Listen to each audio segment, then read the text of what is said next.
Welcome to the Family Podcast. In our latest episode, I am so excited. We have Mr. Caleb Carlyon as a guest. This is a podcast that we have looked to do for quite some time, and it will have a topic that, if you know us, won't be hard to guess. Caleb, tell us a little bit about yourself. Hey everyone. So as Steve was saying, I'm Caleb Caroline. It's good to be here. Listened to a few of the episodes, especially the one with Papa on there. That was a good one. And yeah, we're just I've been going to this church since I tell people before I was born. I started going to this church, uh, and I've been going it for my whole life and loved it. I loved how just seeing how the church has grown since I've been younger, seeing how it's changed and evolved over time, and I'm happy to still be a part of it all to these days.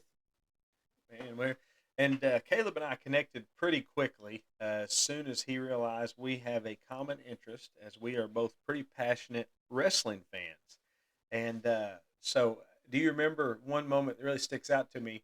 Um, is I preached a message titled "Wrestling with Myself," and I used a lot of WWE style wrestling, old school. It was actually WWF, WCW type wrestling things as illustrations and some pictures and stuff. And do you remember what conversation we had after that Um, service? I asked you to officiate my wedding. Yeah, that was awesome, man. And you mentioned that like that was a cool moment, and I really enjoyed that. But yeah, it was cool that we connected over that pretty quickly, and then we talk about it pretty often. So, how did you first get into pro wrestling, and who was your first favorite wrestler, the one that kind of hooked you? So it's weird. So most people they just kind of either stumble upon it on TV or Uh-huh. they hear someone talk about it. I started with the video Oh, games. okay. So I had a PlayStation Portable, and I remember getting SmackDown versus Raw 2011. Playing that a lot. Didn't really know anything about it, but had a lot of fun on it. Got some more games over time, but I didn't start watching wrestling. It's kind of funny how it ties back into church. When we used to have Awanas here, Yeah. every Wednesday night after I got home from that, main event would be on. It was Ion Television Uh-huh. was the channel, and it was on as soon as I got home every week from Awana. So I remember just like somehow stumbling upon it, watching it, and then slowly over time watching Raw, then SmackDown, then TNA. So I was 4 days out of the week I was watching wrestling. Yeah. That probably was like 10 hours of it. So I definitely got my fill. Um, and when I first started watching, guys like John Cena and Yeah. Randy were huge, and I loved watching them. But Daniel Bryan, which is now Bryan Danielson, but Yeah. he was the first, like, this guy is just awesome to watch. I remember when he was teaming with Kane, and then when they broke apart and he started to go on his own, and the Yes movement and Yeah. all that. And that's just like in wrestling, there's a phrase I feel like they get said a lot, which is like you had to have been there. Yeah. Like it's hard to describe how that was nowadays, but like you had to have been there and seen that rise to like the Yeah. main event for him. And I just that's he's always been my goat for that. So my wheelhouse, I started watching wrestling um, in the early '90s. So like when Hulk Hogan, Ultimate Warrior were still on top, Hmm. Sting and Ric Flair on the other side of that. Of course, I seen when Ric Flair bounced over to WWF for a little bit. For the most part, he was WCW guy, and of course the Monday Night Wars. So Hmm. that was kind of when I was really into it. One thing that probably made it a real important thing to me. Um, Especially during the Monday Night Wars. So every Monday night, I would go over to my grandparents' house, and my grandpa and I would always either order or cook a frozen pizza and watch wrestling every Monday night. I mean, we done it for I don't know how long, long time. To the point at that time, if for some reason we couldn't do it, I would set the VCR up and record it. Hmm. Sometimes I would even record one show so I could watch it later because you couldn't watch both at the same time or Yeah. record it on your with DVR or anything at that time. So I might have it recording on one TV and then while I was watching the other show. So that's probably what really got me hooked onto it. Um, Probably if I mean, most people my age, Hulk Hogan was probably the first, Hmm. but I was always a big Sting fan. Yeah. Pretty quickly, Sting was already a big thing, and I've certainly been a Sting fan all the way along the way. Later on, probably Shawn Michaels Hmm. and that, but and then so on into the Attitude Era, which I wasn't quite as avid by that time, but it's more like leading up to that time. So I ask you about your earliest memory of wrestling. What about church? What's your earliest memory of church? So when I was younger, it's very different from how it used to be. Uh, so Brother Bruce was the pastor that I can remember Mhm. first. Uh, he had a very more traditional kind of laid back style, and the church was kind of traditional more at the time.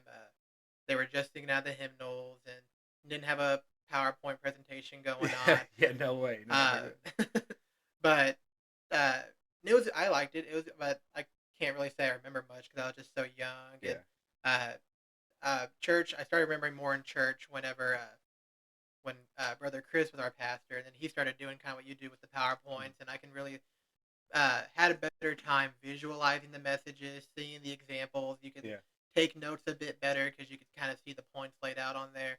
Uh, so it started as traditional, and slowly over time, we've had more of a, I guess, like a modern approach, you could say, to it. yeah, That's just kind of my earliest memories I have of the church. yeah.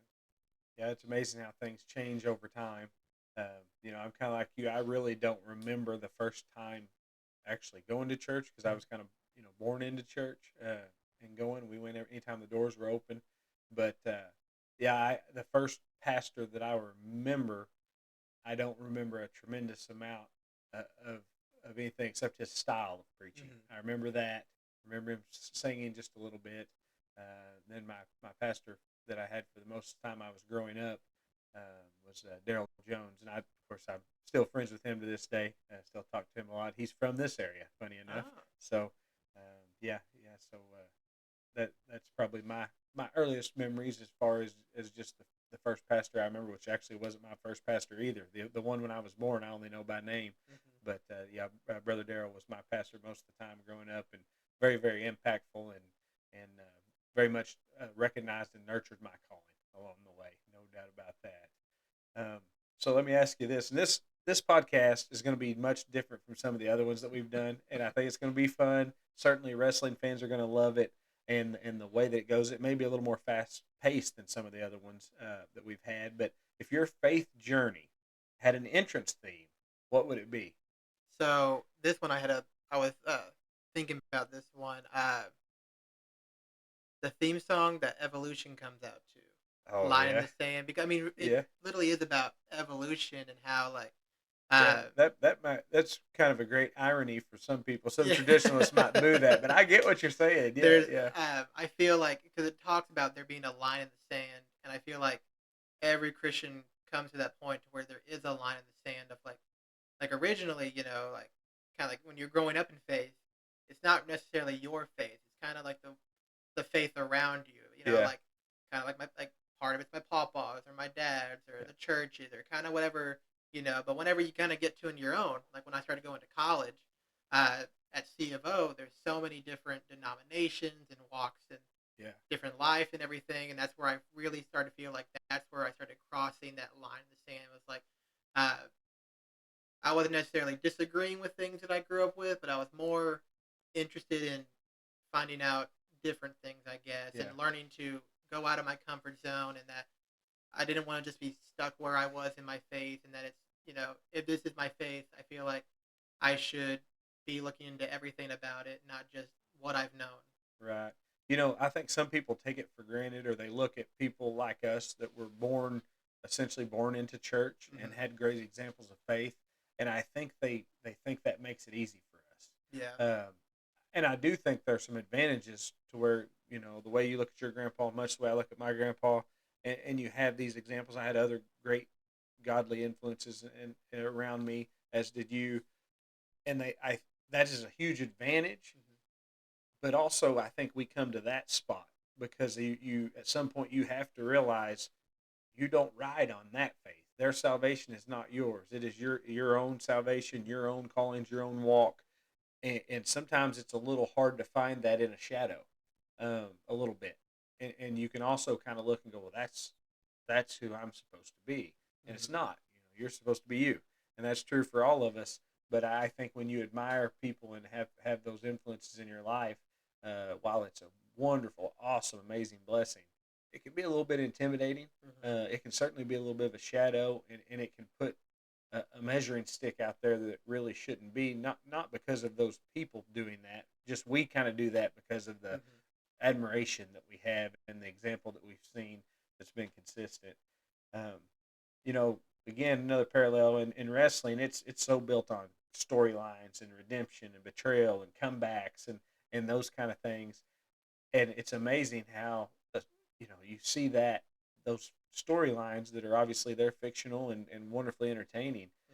But boy, when you read through the Word of God, that it's so comparable, and you read so much of that, and realize anyone that loves that kind of stuff, loves action and everything, man, from front to back. I know you can Hmm. get into some genealogies in the Word and kind of get lost in that, but man, there's a ton of that kind of stuff, that kind of storylines. Do you see those parallels and that kind of interest?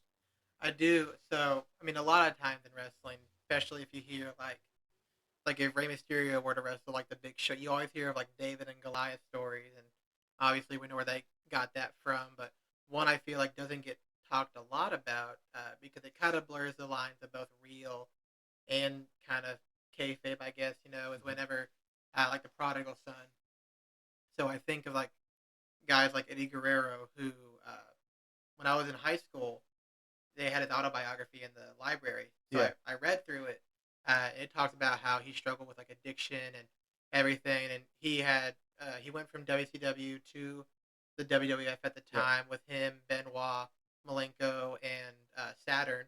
And then as he was there, eventually he got fired because if I remember it right, he had gotten so under the influence, he almost killed himself in a car accident. Had to go to rehab. He lost his family left him. He lost his job with WWE. I think he went all the way from wrestling at like WrestleMania hmm, to wrestling maybe in front of like 10, 15 people in a high yeah, school gym and having this like one bedroom apartment. And I don't remember if it said, but I think he like worked like a fast food job or something just because like all the choices that he made and uh, eventually he was like something's got to change. Went to yeah. rehab, got better, got rehired, got to have the time of his life in his career. Family came back. He's winning the championship from Lesnar and Yeah. doing all this. And, I feel like we all have like a prodigal son moment. Maybe not as extreme as that, but I think everybody at one point kind of has this moment where they're like, they want to step away. They feel like maybe it's not it for them right now.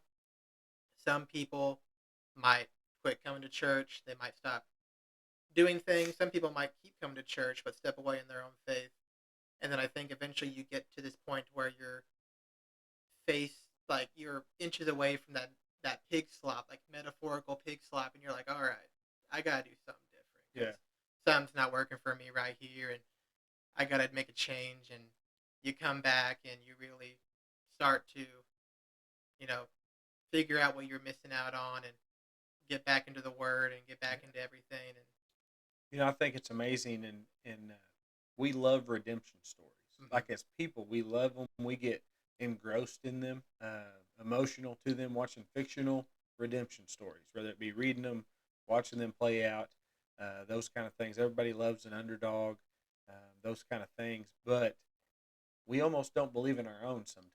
mm-hmm, Like we forget that we all have a redemption story, like every one of us, and we love it fictionally, and you would think that would make us go, wow. And I think we do dream like, oh man, I'd love to be a part of something massive like that. mm-hmm. But God has those massive callings on all of our lives, and we all have a redemption story.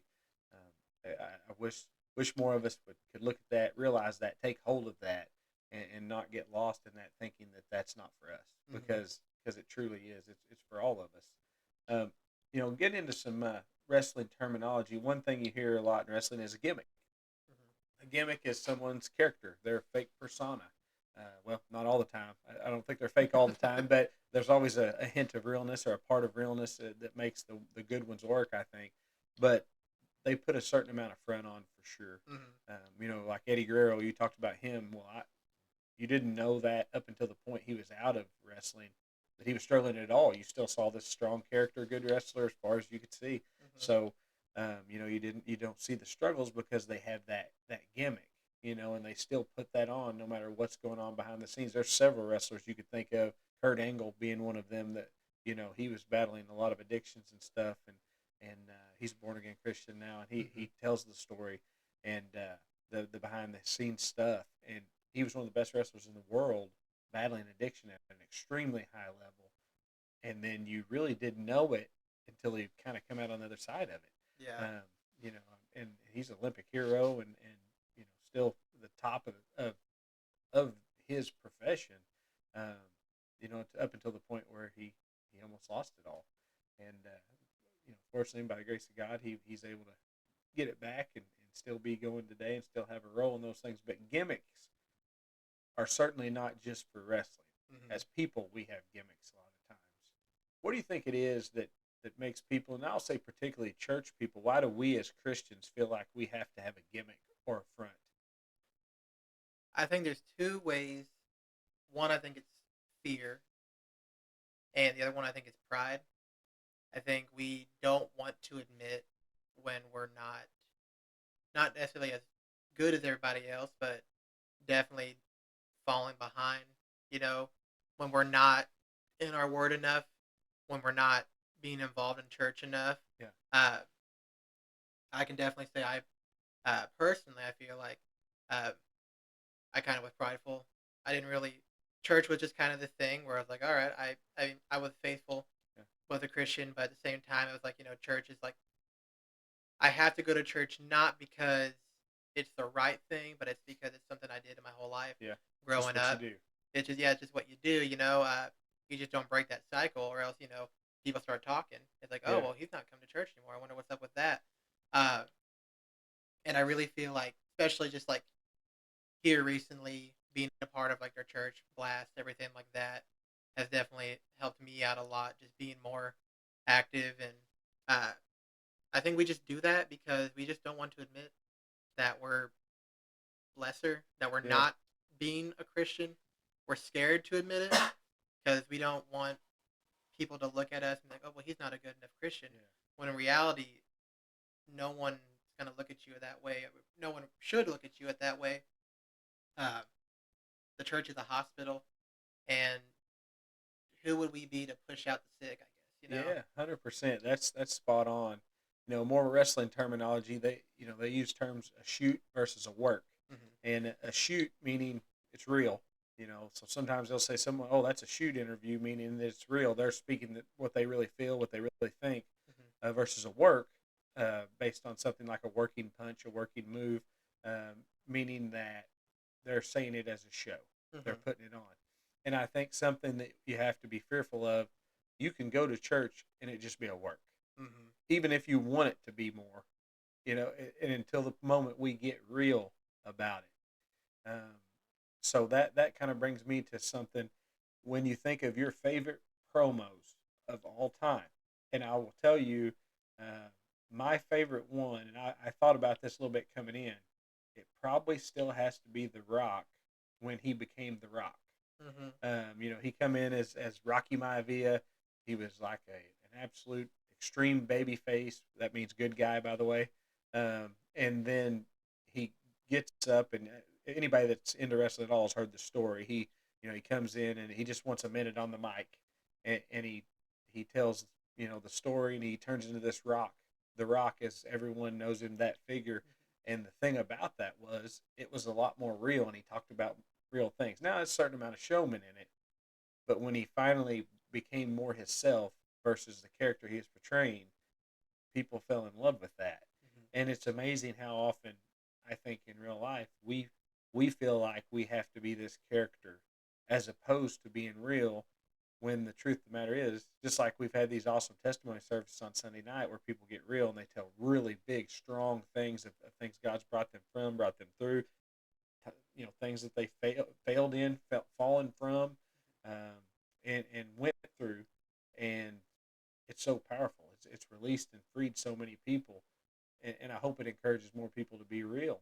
Hmm. Um, so I think on two notes that goes right along with what you're talking about, back going back and forth between the wrestling and faith, and that's what we're talking all about. And you might just title this thing "Wrestling with Faith." I don't know, but what was your favorite wrestling promo. It certainly doesn't have to be one that parallels or in depth, but do you remember a certain promo that really sticks out to you? I think of two.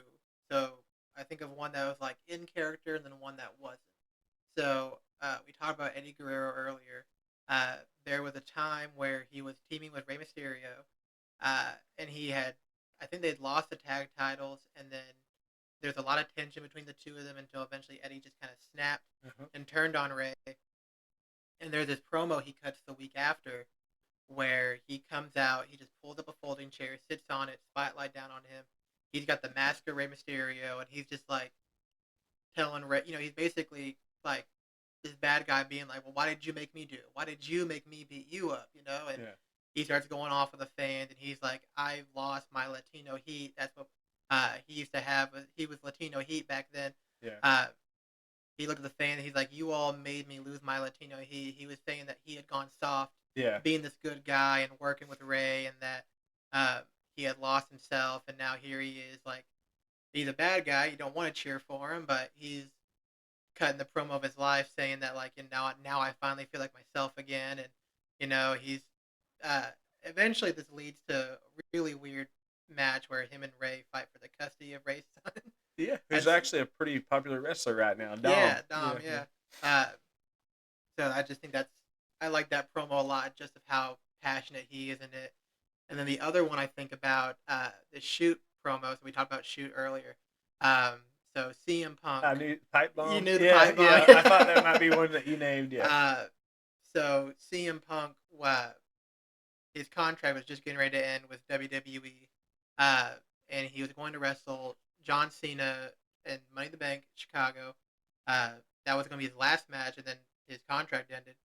And so they let him go out, and I guess essentially they said, just say whatever you want.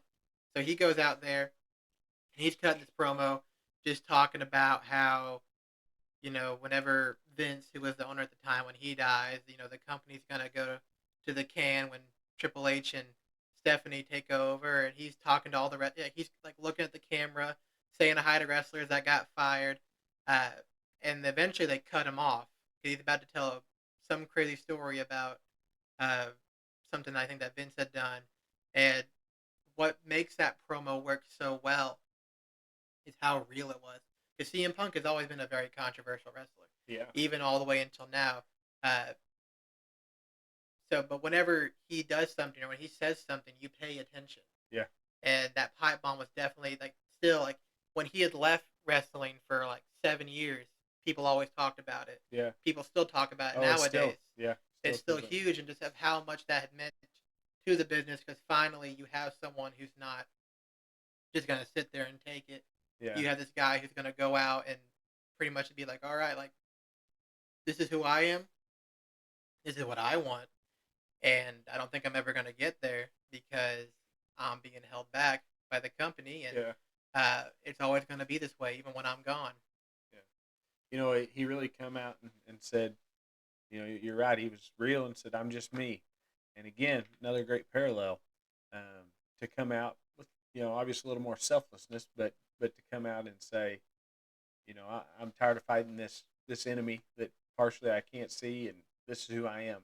And fortunately, we have a God that takes us just exactly how we are. If we'll come out and just be real like that, and that is certainly the most relatable and most powerful thing that we can do as Christians. Come out and just be real. Um, looking at a generational gap. Even just like you talking about your wrestling time and it and kind of where you got in was so much further. A lot of those guys that you broke in seeing, not many of the ones that I broke in seeing were still around. At that time, if they were very much up in age. And now a lot of the ones you named, like Brian Danielson, he's kind of on his way out. We've seen a ton of retirements lately of guys you grew up watching. There's very few that I grew up watching still even around. If so, they're on some other, version like Triple H, who's now obviously no longer wrestling, but running the company. I mean, I see a lot of people's kids of wrestlers that I watched, and then the thing is, it changes over time. What people want to see. Honestly, the Attitude Era probably got a little too gruff for me at times, and that's where I kind of wait. I was in on the early part of it, and it's kind of like, that's probably kind of what pushed my interest away. But far and wide, it's known as maybe the greatest wrestling Hmm. era. And then, of course, they went to the PG era and with John Cena, and now they really don't have a name for this one, but they've kind of turned the page and went into this new time, and we're starting to see, more and more of that PG era, the John Cena era, start to go to the wayside, Hmm. and now these newer ones rise up, and so they're trying to appeal to not only the old audience but the new audience, and that's Yeah. such a tough thing because you'll always hear the older audience, they still want the old stuff even if it was not as good. Hmm. I mean, when you look at something like a Hulk Hogan move set, it's nothing compared to what you see Yeah. today. But I still loved watching old Hulk Hogan match. Hmm. Like as crazy as there wasn't a lot to it as far as the actual wrestling and the athleticism compared to what you see today, Hmm. but still enjoyable to me. And now you just see things continually up, up, up. And as I say that, so just like in entertainment and in that world, they're constantly trying to maintain their current audience while appealing to a new audience. Um, that's very much what we do as far as spreading the gospel. Hmm. You have Christians that have been Christian for many, many years, and they're strong in their faith, and you certainly want to nurture that and keep them strong in their faith, keep them locked in, and then you're searching to continue to grow that future in that new generation, which we've been very blessed here at this church with so many young families, young people, much like yourself, and continuing to grow your families. And it's very exciting. But what do you think exactly as a church? I know we do some things, maybe something that we do that appeals to you, or some other thoughts that you have of things that we need to do, whether it be as a church or just as Christians in general, to engage those, you might say, young audience, or even just audience that's not here, to Hmm. gain new people.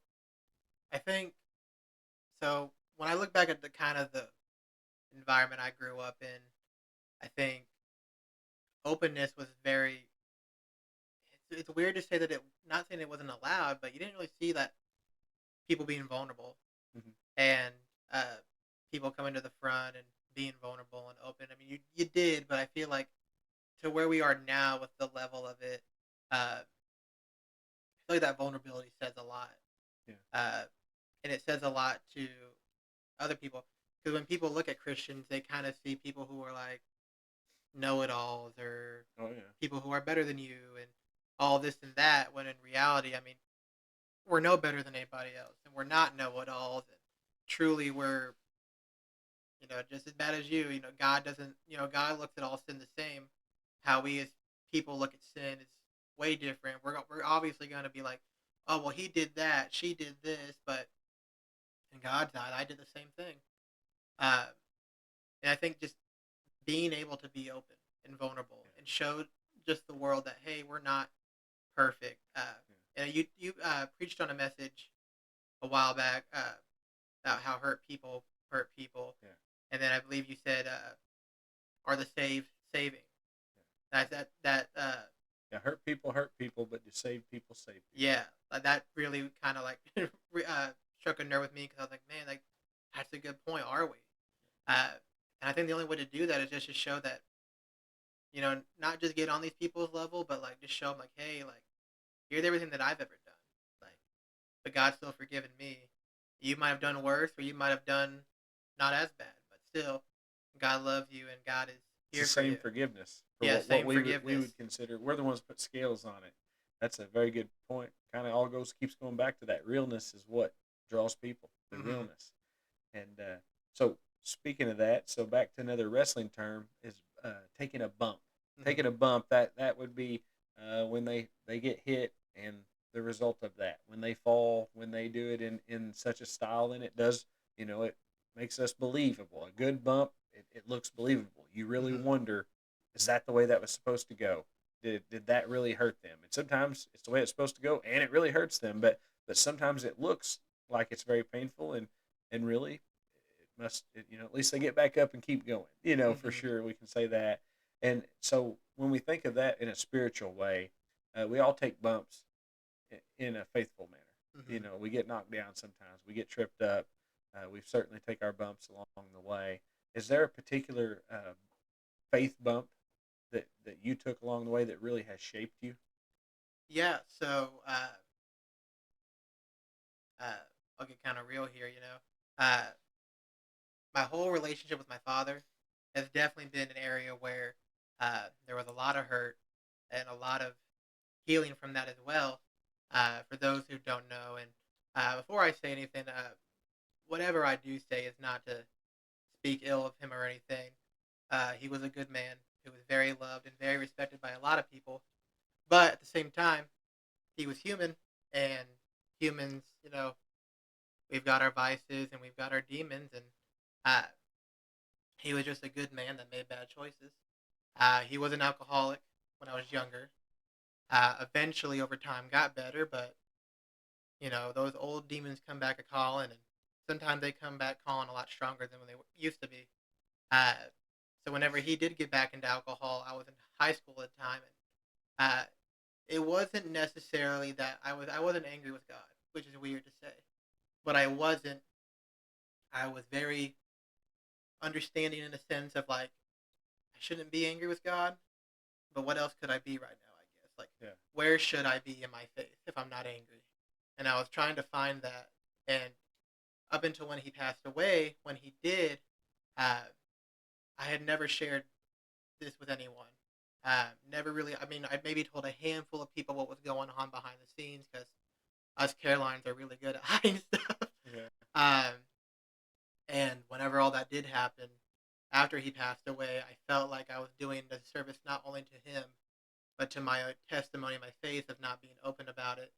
And that bump, losing him, showed me that there's no sense in holding all this in and keeping it to myself, especially when what I've been through could help somebody else who might be in the same situation or something close to it. There's no reason to not talk about it. What I tried doing was not being some drunk kid. I wanted people to respect me and like me, but not. I didn't want pity, and I Yeah. kept seeing it as pity is what I was always going to get. Um, but now, being older, being more open about it, I don't see pity. I might see people who feel bad for what I've been through, but I don't feel pity. I feel uh, a bit of acceptance Yeah. and understanding from a lot of people, and myself being open.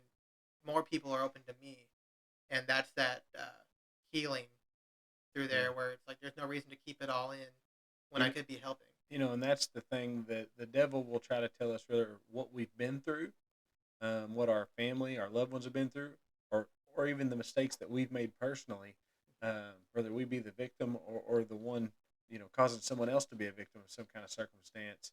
Um, the devil would have us be ashamed of Mm-hmm. those things instead of understanding that even in those circumstances, God still come through. God brought you through that, and God utilizes those. Am I going to say that every bad decision that others make or that we make is God's will? Absolutely not. We're Mm-hmm. free will. We get to make whatever decision we want. So I wouldn't begin to say that or think that, but I certainly do think God takes even our poor decisions and the poor circumstances, tough circumstances, and He utilizes them for good. Mm-hmm. Um, absolutely, uh, He utilizes them. It's just when people are willing to let Him utilize whatever they've been put through, whatever they've done, the choices they've made. Um, it's huge, and like you said, man, it speaks volumes to others when we're vulnerable enough. And it's wild to say when we're vulnerable enough. You could also say when we're strong enough to Yeah. talk about our own scars. It's so crucial, it's so important, and it's so hard. Mm-hmm. So hard. We just and we love to act like it's about everybody else because that's easy to accept. Like, oh, I don't want to discourage anybody, and it is a little bit that, but it's also a lot more that the devil keeps telling us about our shame until we speak it, and then he can no longer say Mm-hmm. that. And that's just a difference maker. We've seen it over and over again, and people keep talking about it. And I think that's one of the most powerful parts of the ministry that we're seeing right now. It is so awesome. So, got a few more questions, then we kind of get into a little bit of rapid fire fun stuff again. I know we kind of got into some deep stuff there, but what happens, and maybe you already answered this, but what happens when your faith sometimes feels more like a loss than a win? Uh, I would say in that situation, especially if you're praying for something Hmm. and you want something to really happen. I know in the past there have been opportunities that I have prayed for, really wanted, and at times feel like it was almost a guarantee. And then when you get that call of, it's not going to happen, or Yeah. uh, we're planning to go somewhere else with this, uh, you definitely take a loss there, uh, because you feel like at times you feel like, oh, I did everything right, I guess you could say, Yeah. and kept being faithful and prayed for it. But uh, where that loss can be a victory is when you realize that if this door closed, that doesn't mean there's another one being opened somewhere else. I think at times we really want to look at that loss more Yeah. than looking at a future win. We want to sit in that moment and feel Yeah. that kind of that self pity and kind of be Yeah. like that woe is me and all that. When in reality, it's when we take that loss or that bump, uh, the only thing you can do is just get back up from I'm going to quote the Apostle Paul here and say, "Not that I've achieved it yet, because there. I fall short in what I'm about to tell you, but I will tell you what I strive to do." When I feel like my faith is failing, meaning not that God is failing, but that it's not coming through, the first thing I always need to look at it is, am I truly giving it all to God? Because Mm-hmm. sometimes the answer is no. Sometimes I'm trying to micromanage my faith and micromanage God. I think that's true for all of us. So I'm not truly giving it all over to Him. I'm talking to Him about it, but I'm not really letting Him have it because I'm still controlling so many pieces of it. Yeah. So I have to ask myself that. That's a hard first step. Then, but if I can get a hold of that and get to the point of going, yeah, I really am. And it may take another prayer. God, if there's any part of this I'm not giving to you, God, show me. Take it. Just whatever it is. If there's a part I'm holding on to, I'm trying to control. Please show me, or please just take it. And if I can get through that to where I can honestly say, oh, I really have give it all to God, then the next step becomes the understanding, and this is much easier. God's undefeated. He's nothing but victory. So if we can get to that point where we can honestly say we're giving the battle to Him, our faith will never actually fail us. It may feel like it's failing, but it never actually will. And I think that's basically what you said there. That's pretty awesome. Um, one thing about particularly old school wrestlers that you used to hear a lot, and you see it out of the older ones, and I listen to a lot of the older wrestling podcasts, the old guys talking about, now, or more so, I love hearing them talk about the old days and tell the Mm-hmm. wild, crazy stories and the behind the scenes of how things come about. Most of them are pretty beat up. As much as you hear stuff about it being fake, and in it, it's certainly entertainment, and they're not getting punched in the face 5,000 times as they would, try to make you believe, but they certainly do take a lot of falls over time, Mm-hmm. and it's really hard on their body. But because they feel the need to perform, or back when, if they didn't perform, they couldn't get paid. They only got paid if they actually wrestled it. Like now, they're on contracts, so even if they're hurt, they get paid. Back then, even if they had some pretty severe injuries, they kept wrestling because it was the only way they could make a living. Mm-hmm. And so there was a lot of pressure to perform. A lot of times, as guys age, there's pressure to perform when they start losing um, abilities that they once had, and so they have that pressure on them. Certainly, as a Christian, and like us, a multi generational Christian, or I would say you could go the other way and say that first generation Christian, where you're trying to figure it out, you're trying to be the measuring stick, where you're trying to be the Papa Charlie of the family, Mm-hmm. and that there's a lot of pressure in Mm-hmm. that. There's pressure to start it. There's pressure to continue it. There's certainly pressure when you, like you talked about, when you get to that age where you realize, hey, this is my own, and now, God, what's that look like? I've been looking at someone else's salvation my whole life, thinking that's what I'm trying to get to. Now that I realize this is my own, um, what there's some pressure. Mm-hmm. Um, how you deal with that kind of pressure? So you can definitely that pressure when you can feel anywhere. Yeah, Uh, Especially you can feel it even in church. You can be someone who I kind of talked about it earlier, where you're in church but you're not in church, yeah, and you feel like that pressure to perform and yeah. uh, Pressure to perform. That's what it is. Yeah, mhm. And you kind of get into those, like you get into the motions, and um, you see people who are out there pouring it all out, and you're not wanting to even give a drop of what you've got. Uh, I think the best way to just deal with that is to stop holding back, to have that vulnerability to. Uh, I mean, we're prideful. People Yeah. are we're just prideful, and we don't want to give. You were talking about that earlier, where you want to micromanage, and with your faith, you want to micromanage, and you want to pick and choose. When do I want to be a Christian? Yeah. When do I want to be? It's you be out in public, and there'd be something where you don't agree with it, but are you gonna do something about it, or are you just gonna you know walk away from it? I guess Right. it's hard as Christians because you want to be that light and that beacon, but at the same time, it's almost like you don't want to shine too bright, or more people start to notice a flame that they can snuff out. I guess. But the best way to do it is just to not hold back and to just let faith take over.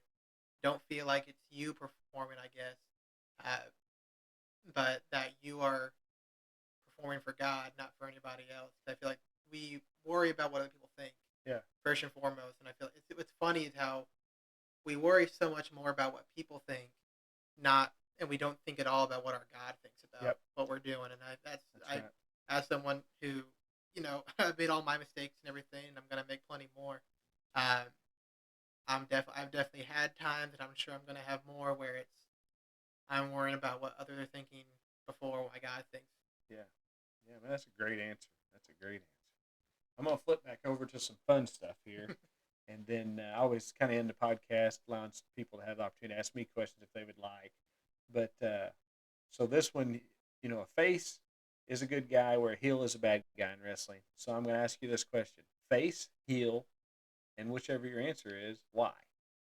So growing up, especially when you're a kid and you first start watching Yeah. wrestling, it's cheer the good guys, boo the bad guys. Yeah. Always, I talked about CM Punk earlier. Uh, it's funny how when I was a kid, I could change. Right when I started watching wrestling was when he started wrestling Undertaker at Yeah. WrestleMania, and he's you know making fun. He's like mocking Paul Bearer, who had just passed away in real life at the time, and who was very close to Undertaker in real Mm-hmm. life and in his character. Uh, and I'm sitting there watching the TV, and I'm like so mad. Yeah. And then when he stepped away for a minute and came back as a good guy, I'm like, oh my gosh, CM Punk's back. Like what? Like Yeah. they could just change on a dime. If they're a good guy, awesome. If they're a bad guy, well, I hated them. But when I got older and when I started to really understand wrestling more, especially in the, I would say now it's definitely heels. Yeah. Because when you're watching them, you're not just watching uh, just them perform, but you're also grading them. You're like, all right, well, if this is his character, how well is he doing that in this character? And most of the bad guys are always the better wrestlers too. Yeah. You come to learn. So, uh, and it's awesome to watch like a guy like MJF who was Yeah. in AEW. He can make the crowd hate him, Yeah. and it's awesome to watch because he can say anything, and even the people who will cheer him, and be like the smart mark, I guess you could say, Uh huh. they'll still find a way to. He can make anybody hate him. Yeah. That takes talent, and he keeps that going, not just in the ring but outside of it too. Yeah. And I agree with you 100%. I'm very much so. I started out big time Hulk Hogan. I love the Sting versus NWO storyline. It's probably still my favorite story, or one of my favorite storylines. I don't like the way it ended necessarily, or they paid it off in wrestling terms, but I did love that storyline, and I'm big time for the big baby faces.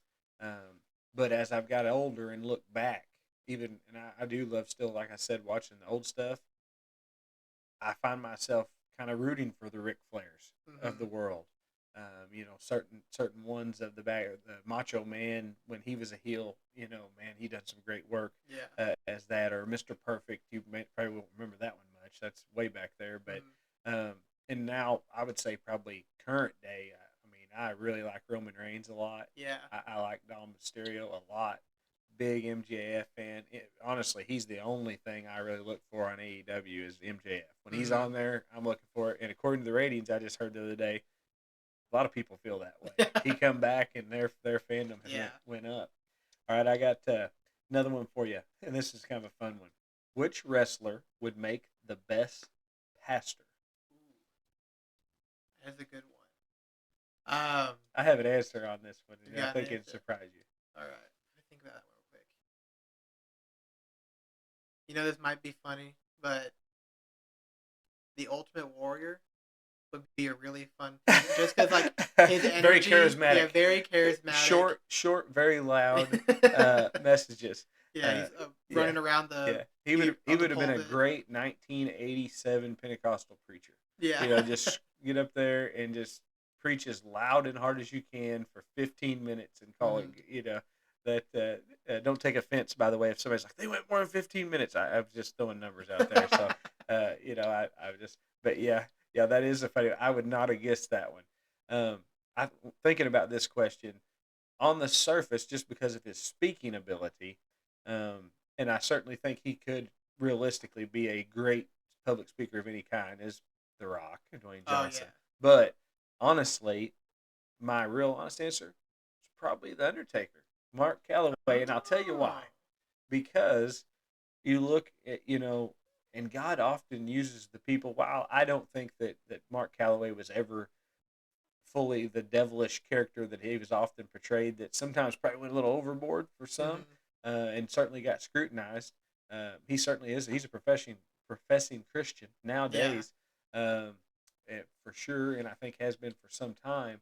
I mean, I don't know if you're preaching, but I think because of his backstory, if you're talking about like from a fictional side, which character would be the best pastor, I'd say the Undertaker, because you might look at him as the furthest away, and because of the openness of his brokenness, that's a lot to talk about. Get people attention, a lot of stories to tell, a lot to overcome, especially from a fictional side. And maybe from a real side as well, but certainly from a fictional side. I guess he was a minister technically, the minister of darkness. That's what I'm saying. Yeah, you go from darkness to the light. Yeah. Darkness to the light. That's what I'm saying. Like he's the furthest from it. I mean, he's basically like the fictional side of the Apostle Paul, Saul to Paul. I mean, that's Saul was kind of the ministry of darkness before he could become the ministry of the Word of God to the Gentiles. So, never thought of that way. Yeah. Wow. So, I mean, I think there's some parallels there. I'm a huge Apostle Paul fan. I probably next to Jesus, I probably quote him the most. Next to Jesus, he's probably my favorite,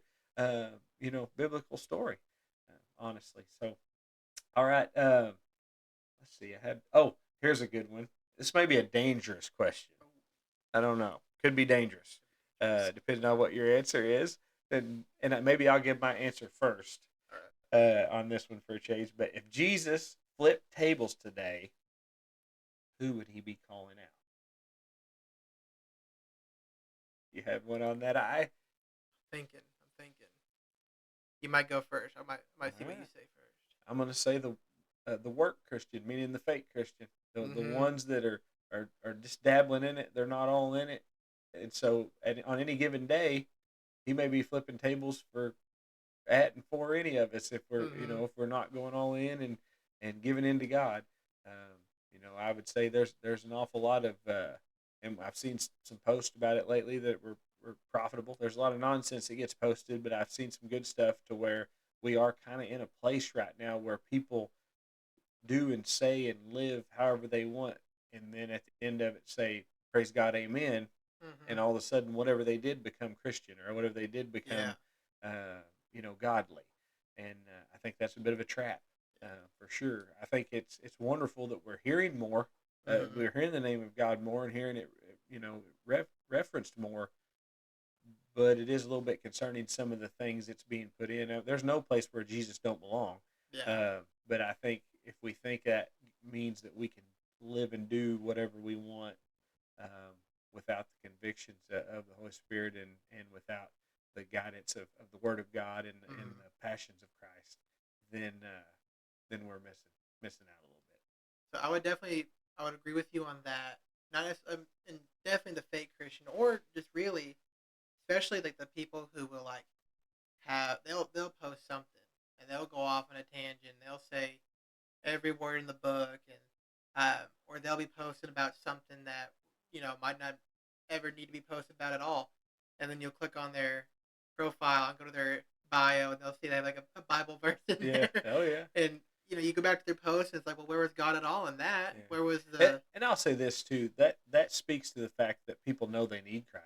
They Mm-hmm. know they need Him, and to know that you need Christ is not nearly as big a leap as to actually profess Yeah. and allow Him to be impactful in your life. Because you'll hear people say like, "Oh, well, I believe in God." Well, yeah, Yeah, Satan does too. You yeah, know, yep. That's he right. definitely knows he Yeah, exists. So, yeah.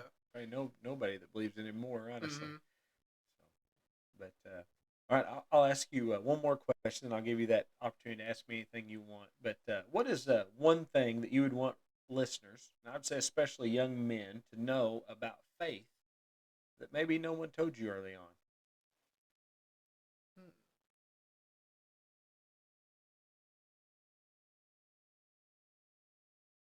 Maybe not from a faith point, or you could look at it as a faith point, but as men, we're kind of expected to be strong and to be macho and to be,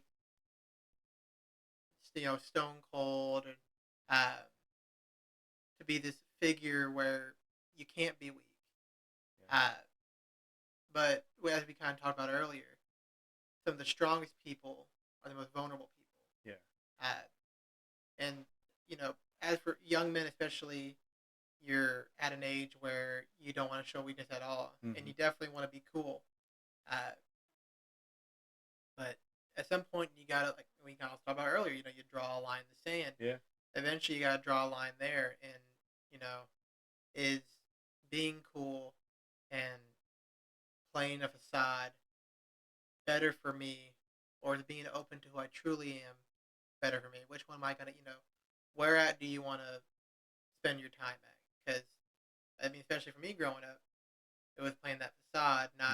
not talking about my vulnerabilities and Right, where I'm not strong at and where I have come up short and the battles that I have faced. And honestly, as cliche and corny and cheesy as it sounds, there's nothing cooler than being yourself. yeah, that's And true. you'll find out over time that the people who are, you might want all kinds of people to like you, but when you're yourself, then the people that matter are the ones that are going to like Yes, amen to that. And that's good. Well, this has been great. Been a fun podcast. It's different, like I thought it would be. you. I Yeah. love the parallels. I felt like we went back and forth pretty smooth, and got to talk about some wrestling. So wrestling fans will like it. People that don't watch wrestling don't know much about it. But hopefully they gather some stuff as well, and most importantly, they pick up on the faithful concepts. The most important thing that's Jesus, and that everybody can be forgiven. Mm-hmm. Grace is for everyone. Jesus is for everyone. He loves everyone. Did you have any questions for me? So we were talking about wrestling, and for those who might not watch it, what would you recommend, like some matches to people who have never watched wrestling? I know three Some in my top matches three, matches to go back and watch. or to go back and watch. Yeah, really, because I guess you can't watch a match that hasn't happened yet. But what's a match that or matches that you would recommend to somebody to kind of help them get into wrestling? Okay, so I would say that depends greatly on the generation, Mm-hmm. for the most part. But you absolutely cannot go wrong. Um, Anything Brett, Shawn Michaels. I wouldn't Mm-hmm. say Montreal probably, but anything before that, for sure. My favorite all-time match to watch probably was the Mankind Undertaker cell match Mm-hmm. when Mick Foley goes off top of the cage. That's just unreal, like unbelievable match. I mean, if you don't really like some gore, but if you're an action guy, Yeah. there's no action movie that has any more just breathtaking stuff in it than that one. The Shawn Undertaker match, Mm-hmm. the year before that. Um, that's a great one. So that's two I would say for sure that I absolutely love. The Cody Roman Oh. matches. I think the Cody Roman matches, as far as modern day goes, Mm-hmm. are excellent. I'm always in awe anytime Rey Mysterio is in Oh the yeah. ring. I love Rey Mysterio matches. Um, but you could look at any Ray Eddie match, whether it be WCW, Mm-hmm. or then later on the ones where they both were getting like to be top acts were just pretty great. Yeah. So those are the guys that are pretty good performers. If you wanted to do real throwback, the Sting and Ric Flair matches, boy, they're hard Those to are beat. good. Sting Yeah. and Ric Flair, um, Macho Man had some matches with guys like Rick Rude and Ted DiBiase Hmm. during his height, like in the late '80s, early '90s. Pretty good. And I'll throw one more real old one out there: Steamboat and Ric Flair. Ricky Ooh. Steamboat and Ric Flair. You're getting way back there then. Yeah. But there you go. I kind of went from all the way back to all the way forward. Hmm. Um, right now I do enjoy watching Cody wrestle. I think he's a great wrestler. And of course Roman. I really like Roman. I think he's really improved. I'm pretty excited to see what Braun Breaker becomes because I think he does some things I've never seen before, Hmm. and I think that's pretty great. So, but yeah. Three Anything else? three matches that I would say. If you're looking for storytelling, Triple H, Shawn Michaels, SummerSlam 2002. That's my That all-time was the favorite return of match. Sean, right? It That was was the his return return. match. So the story, if you look at Mm-hmm. storytelling, it's he retired 4 years ago at that Yeah. time. Uh, Came back It's supposed from to be a injury. one match deal. Supposed to be a one Yeah. match deal, turned into a whole trilogy of stuff. But that first match they have, where it's Sean's first match, gets betrayed by his best friend, Yeah. leads to this culmination. He comes out with the Philippians 4:13 because Yep. while he was gone, he went through, struggled with his demons, and came back and found God. Uh, just that whole match of like watching where it's like, can he do it again? Yeah. And as soon as he does like that kip up again, the crowd loses it. Yeah. Like he's back. If you're looking for pure work rate and like just awesome quality of a match, Sami Zayn, Shinsuke Nakamura, NXT Takeover Dallas 2016. That match made me re-fall in love with wrestling again. Yeah. It was kind of the jump start to where like the fan I am now. Because before, it was just kind of like earlier, cheer the good guys, boo the Yeah. bad guys. Um, but that showed me work rate Yeah. and that these guys can be on a whole nother level. And then that Yeah. kind of got me into New Japan and Bullet That's. Club and I was all getting ready to say that. that's a good one. You kind of named some underrated guys. Mm-hmm. Um, I was naming a lot of big names, just maybe Steamboat being the only underrated guy of that mix. But um, I would say that Zane definitely. But it Mm-hmm. made me think. You said Bullet Club. Obviously, one of the guys, AJ Styles, that just recently seems to have retired. Mm-hmm.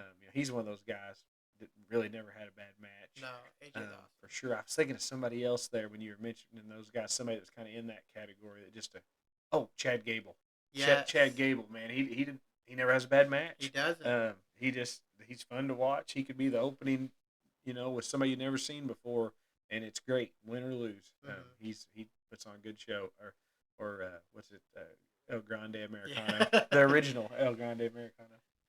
And then if you're looking for kind of what you're talking about, that action, if you want to watch just a bunch of guys go out there and just use a lot of weapons and tear the house down, TLC, WrestleMania X7 with the Dudleys and the Hardys and Edge and Christian. Yeah, These are my top three matches. So like that, and they're all that's the greatest. organized for that That's the reason. greatest match like that ever. Yeah. They done another one, that group, but that one That was one unbelievable. you can't. That's Most something you people just call can't. that the greatest WrestleMania of all time.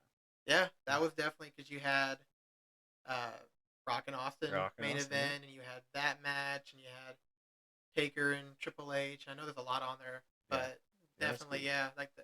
The streak still going on during that time. It was Mm-hmm. big. Yeah, that's good. That's a good question. That's a Yeah. cool wrestling question. You got any more?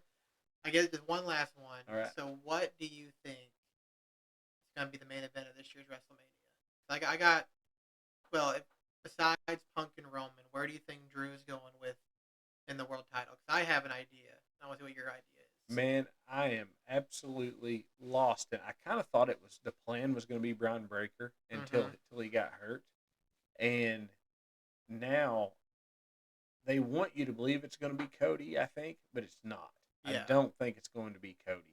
He's going to be off with somebody else at that time. Looking at, I guess it's going to be one of the Elimination Chamber guys right now. Mm-hmm. I could see it being a surprise guy, maybe throw in an LA Knight or, possibly somebody else kind of swoop in there. That Masked Man side, I don't know how he would wind up in the chamber. Mm-hmm. I could see that being Seth Rollins, and then somehow that become part of it. They may even throw one of the Vision guys in there, but I don't know. I really think that Brian Breaker, it was who it was going to be. I think that'd have been a great match, good matchup. But if I had to pick somebody, I would just kind of take a flyer and go L.A. Knight. Yeah, I would definitely like to see LA Knight kind of finally get his moment because I feel like every year it's going to be that year where he does it, and Yeah. if he Oh, it's doesn't, teasing it. um, I think this might be. I feel because I don't know. Have they announced to everyone yet for the chamber? I don't feel like they have No, yet. they haven't. I There's feel well, I like think there's only one spot left, one spot left. and I think it's supposed to be decided this week. Okay. But if I don't know if he's going to be in it or not. But if Jacob, I feel that they're going to do Fatu's in it. Fatu's I in think it. Fatu's in it. I think they do Yeah, they can do that. a triple threat. I think it's gonna be originally it'll be Fatu and McIntyre, but I think it's somewhere along the way Cody's gonna I weasel can his see way that. into it, Yeah, and that might start the heel Cody because I know that's what yeah, a lot of people have been, yeah, especially ever since he was in AEW. They're like, well, when's this guy? This is like what almost 7 years ago, yeah, and they're like, all right, when's this guy gonna be a bad guy? Never once became a bad guy. Came to WWE, never once been a bad guy. Right now, he's kind of showing hints of it, yeah. I maybe. think they're walking him. They're dabbling with it to see the response. And if they do a heel Cody and they do it right, we'll be talking about this 10 years later. Talking Yeah, about how good he was. yeah. I think we're going to see another Cody uh, Roman match, but I think they will flip. Mm-hmm. Roman's one that amazes me that he's still the same character, but Yeah. he went from heel to face Yeah. with still doing the same stuff. The only thing he does is give the crowd slightly more credit every once in a while, but he'll still slam them. Yeah. Like he'll still slam them too. I love that character, honestly, just because he just is who he is. But man, this has been a lot of fun. You guys are listening. Please like and share this thing. If you know some wrestling fans that you'd love to hear them get a little faith in their ears, then please send it to them as well. But hopefully this is enjoyable. We have a good time doing it, and most of all, we just pray that you come to the saving knowledge of our Lord and Savior Jesus Christ. Thank you so much for listening. This has been the Family Podcast. Please join us at church. If you get time, you can tune in on Facebook Live every single Sunday morning. We have church service every morning, Sunday school at 9:45 on Sunday, 10:45 regular church, 6 o'clock. We have either Bible study or testimony services usually, and we have blast on Wednesday night anytime school's in session. And we would love to have you for any or all of it. Be blessed.